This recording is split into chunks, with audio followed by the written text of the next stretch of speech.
Are you ready to become a change maker? Our 48-week postgraduate program in public policy or the PGP may be just the thing for you. This hybrid program is designed to give you both the theoretical foundation and hands-on experience needed to excel in policy making.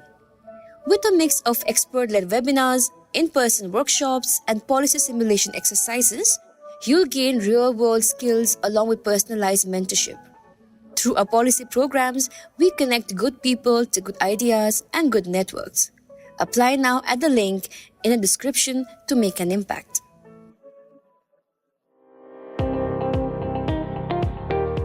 Welcome to All Things Policy, a daily podcast by the Takshashila Institution. We are a bunch of policy nerds based in Bengaluru, and we like bringing fresh perspectives to Indian affairs and Indian perspectives to global affairs. So grab a cup of coffee, sit back, and join us for today's chat. All right, here we are on the All Things Policy podcast, and a lot of pleasure to have Anirudh Kanisetti with us, who's an author, a historian, and of course, an alum of Takshashila. So welcome, Anirudh. It's a pleasure to be here. Thank you for having me. Okay, I also have my colleague Swathi with me. A geospatial analyst at Takshashila Institution. So we are going to be talking about navigation and a little bit of history about maps as well. And we thought it's useful because we all believe it's a life skill that's probably fading to some extent, but also getting digitized in a large way. So here we are. Let's get started, Anirudh. So I just saw the book that you've recently published, and the maps are an inspiring piece of it. And I see that you've been able to construct it all by yourself. That's impressive. So let's begin with how do you, not just you, in fact, how does the world look at maps and how has that evolved itself? So I think it's very important to remember, Sowmya, that the way that we look at maps and think about spaces now is not the way that people in the past have always thought about them. It takes a certain degree of training to be able to read a map, and there are many possible ways in which people have historically navigated the world and continue to navigate the world. So when putting together the maps that I did for my book, Lords of Earth and Sea, I looked at a distribution of inscriptions, because today we tend to think of the world as essentially a jigsaw puzzle of different nation states where all land is either owned by one state or another. And we think of these states as being these homogeneous and monolithic entities, but this is not the case for most of human history. For most of human history, states had very porous boundaries. Territories were always in flux. There was almost like a tidal seasonal rhythm of expansion and contraction in various states. And most people lived very far away from royal officers, tax officials. Communication networks were not as advanced as they are today. So most people historically, when they wanted to get from point A to point B, would do pretty much what all of us used to do before the advent of Google Maps, which is they would ask for directions. Because the pace of life was a bit slower, the movement of people was a lot slower. You can imagine that where people went really depended on what they had access to geographically. Most people didn't actually travel that much in their lives. The folks who did move around most were royals, were highly skilled professionals, merchants, for example. But the average cultivator would be pretty much tied to the land. While they might go to the nearby seasonal market every few months, maybe depending on when the festival is happening, most people didn't really travel that much. So for most purposes, simply asking for directions, asking your local trader, asking your neighbor for directions was pretty much all that people needed. And also there was a certain degree of navigational skills that you would need to have to survive in the pre-modern world. You would need to know which river joins up to which other river. So you need to know which temple is on which hill. You would need to know that if you stood on such and such hill, you'd be able to see such and such distance, that kind of thing. And you'd also need to know what was dangerous. You'd need to know which roads were risky, which forests were dangerous, which forests had helpful produce that you might need for your family. These are all things that people would need to know. But maps really are not necessary for all of these. These are all things that are well within the realm of possibility for people to remember, for people to learn.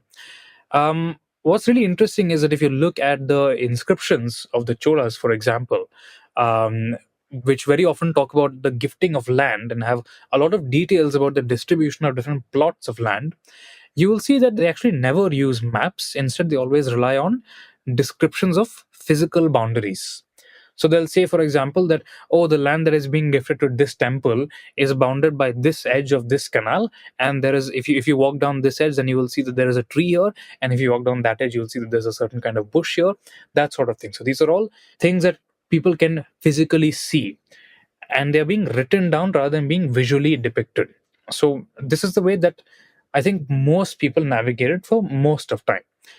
But of course, there are some exceptions. If you have to look at, for example, Chinese maps that were developed in the 1400s, there's this admiral called Chang He, who's the admiral of the Ming dynasty, who comes to the Indian Ocean.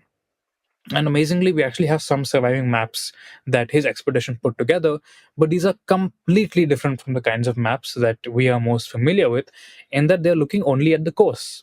So the goal of these maps is to show you, after this port, which is the next port that you're going to see. So if you look at them, it's essentially like a long squiggly line indicating what the coast is like if you go only along the coast on a coastal voyage, right? Interesting. Which is very, very different from how we imagine maps, but clearly that fulfilled the purpose, so that's how they navigated.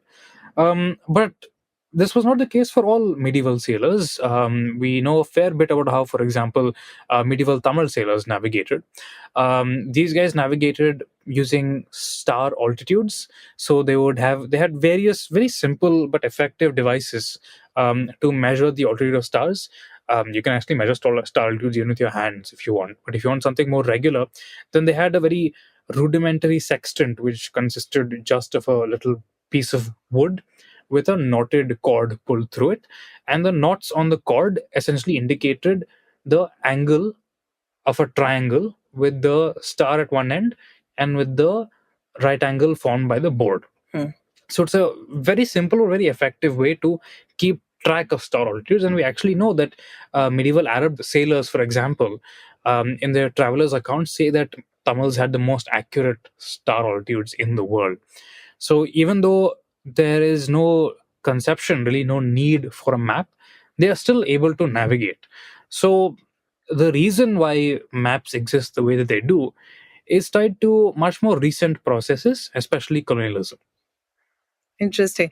It kinds of breaks down the myths I probably had, because I forever thought that, there were certain icons that probably people, indicated on a map, or even for accuracy, right? I thought a lot of it was done or crowdsourced in a sense to bring in that kind of, measure to it. But looks like it was more fluid and more, as a matter of fact, like you said, just the water resource and the canals could be the thing, because otherwise you're always thinking, right? It's so dynamic in terms of, even in Bangalore, when we think of maps, I think nothing just stays, right? Everything is pulled out, and old theater will vanish. And so I was thinking in that direction, but interesting to see that it was none of these, right? So it made it more fluid. So Swati, go ahead. Yeah, so I think, as he said, it was not just images of maps or exactly, it was always these detailed itineraries that worked with India. And of course, the communication which happened with people. And there are also like images which, because in Indian culture or probably the subcontinent, the east west direction was more auspicious for in the historical period than the north south.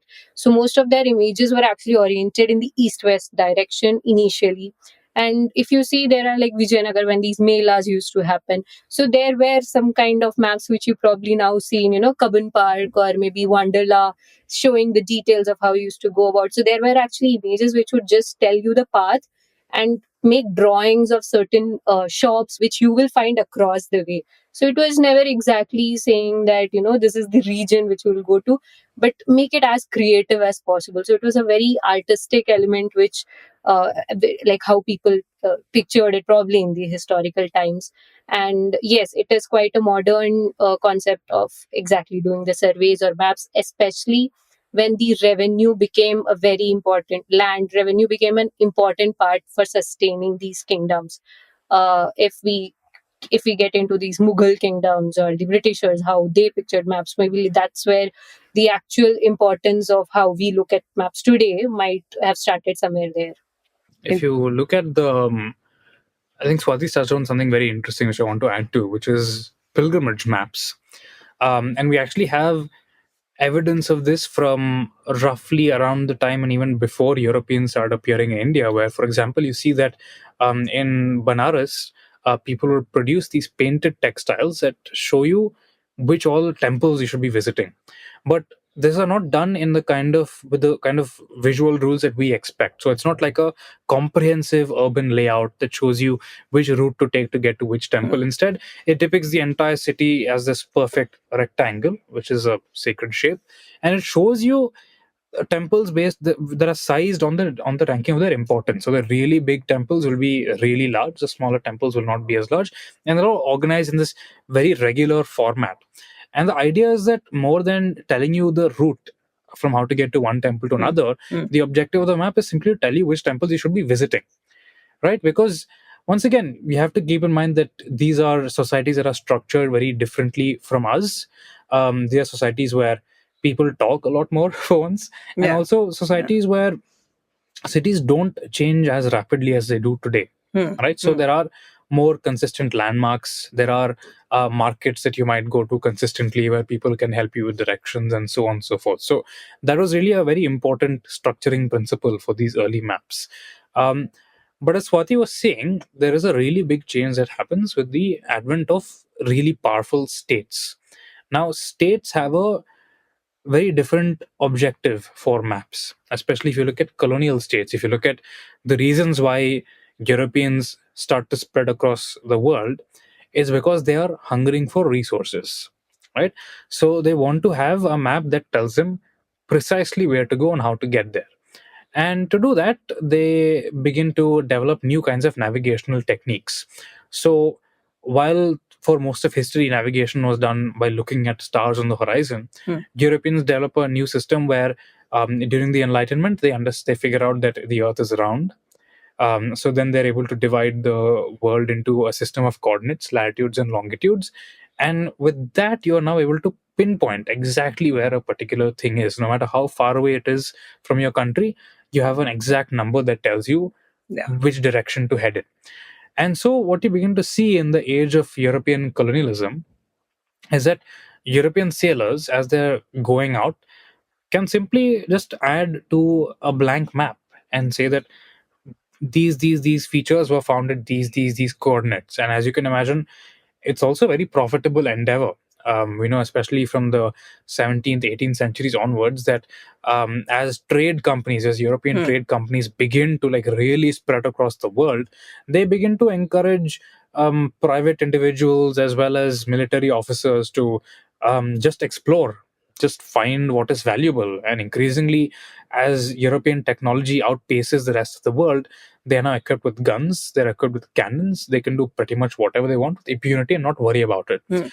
And so this age of exploration that the Europeans do goes very much hand in hand with private enterprise, with the incentive of states to discover profitable new colonies.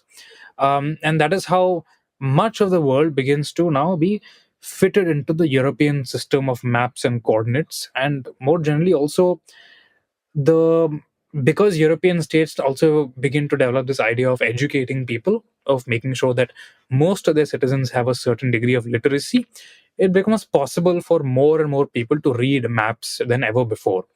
And going back to what I was saying about the exploratory nature of these maps, you can imagine that for colonial powers, maps are very important to demarcate whose territory is whose.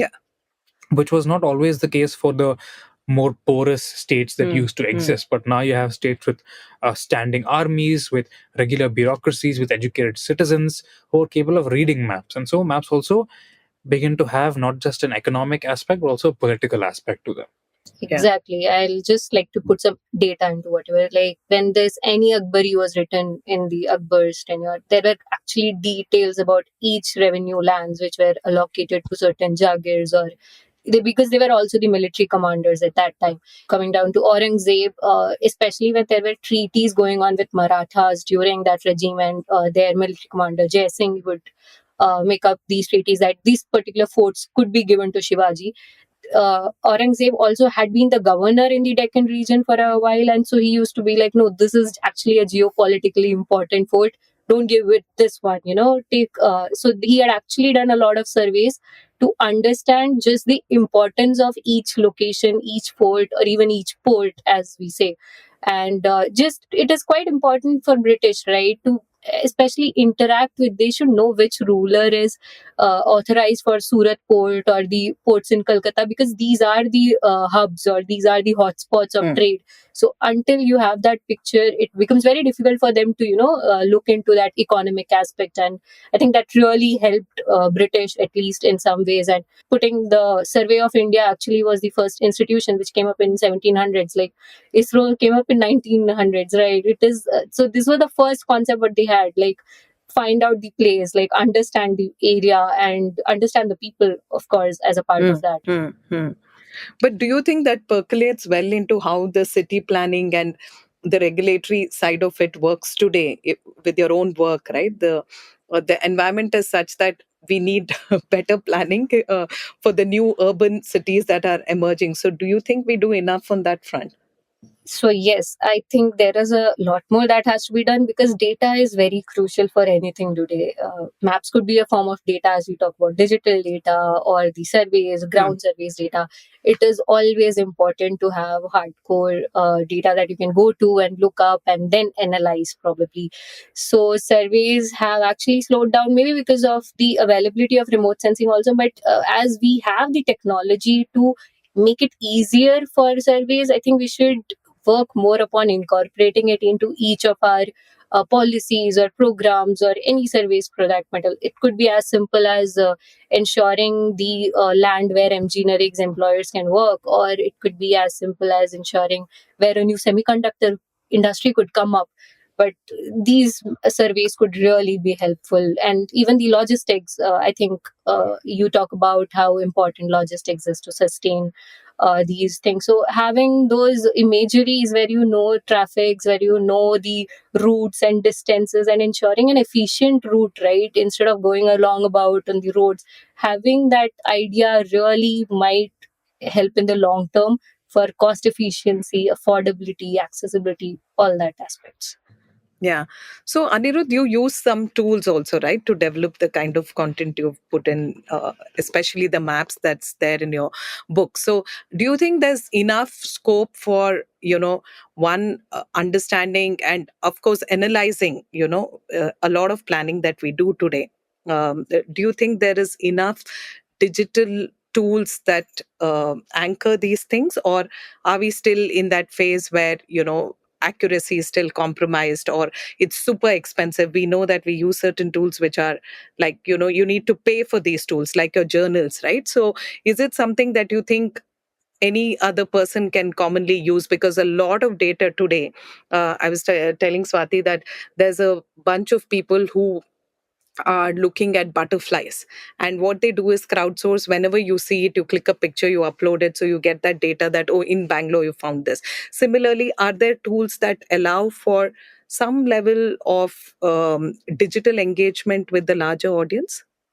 Yes, I do think so. I think that, in fact, I found Google Earth to be a tremendously valuable resource because of the amount of historical archival imagery that's available just for free. In fact, a few years ago, when I was in the China Studies program here, I used quite a lot of Google Earth satellite imagery to study Chinese deployments on the border. So I think that these are tools that just generally everybody should be able to use. For most people's needs, I think that open source stuff is actually just fine. It's only when you're doing the really detailed analysis that Swati was referring to. If you want to understand, for example, geomorphology, the way that rivers are moving around, you want to understand the distribution of natural resources, that's when you need really specialized satellite data. But I think that just generally freely available satellite images are fine for most practical mapping purposes.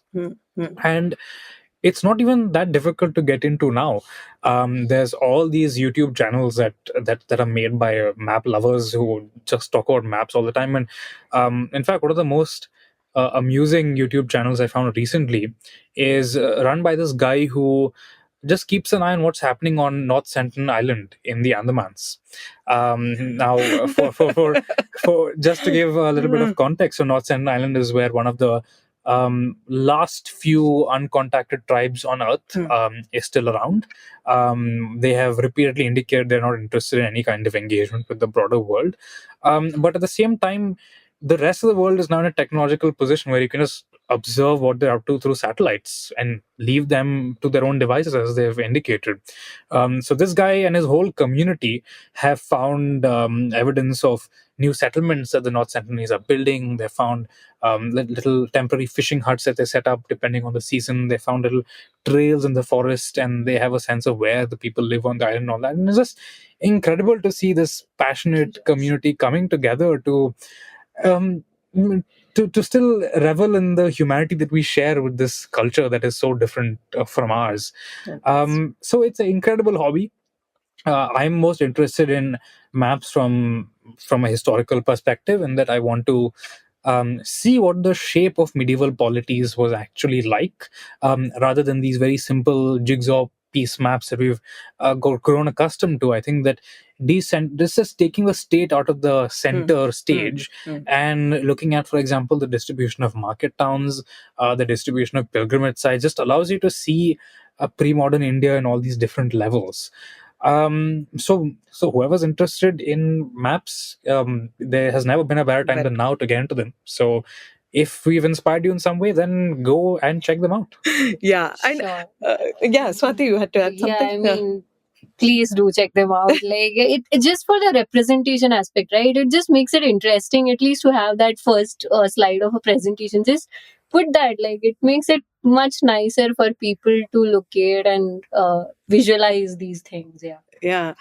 For me, the thing of entering a place and saying you are here and telling me how to get past that, whatever, right? You're in a building, and even in Europe, I think they do it quite well in terms of you enter a place and they'll give you a map, which is almost accurate, and they keep updating it. I think there's enough resources that engage with that setup to make sure that, they're updating everything. In fact, David's thing, when you enter the museum, David's statue is such that Rick Steves' audio podcast actually tells you 10 steps and then you will see David on your left, and it's super accurate. I'm like, okay, it can't be this precision, right? So I think maps have inspired games as well. I think a lot of it has a map texture to it. So anytime you open up, even I think not in Jumanji, Treasure Island, one of those movies, the whole center of that particular story of the movie is about how they navigate through that map, get to a treasure and all of that. So